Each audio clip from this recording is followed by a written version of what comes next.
Welcome to Burlap Teachers. Enjoy the video.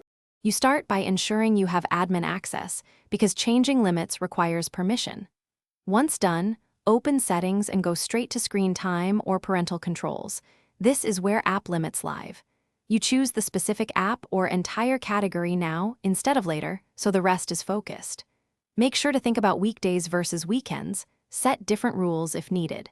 This first step saves time and avoids backtracking, since app identification and account context matter for accurate limits. You now create the actual limit. Tap Add Limit and pick the app or category you want to restrict. Once selected, set the daily time using digits like 30 or 120 minutes and choose whether it applies every day or only selected days. This handles different routines. Next, decide if you want the system to block access at the end of the limit or simply notify the user. Both options influence compliance.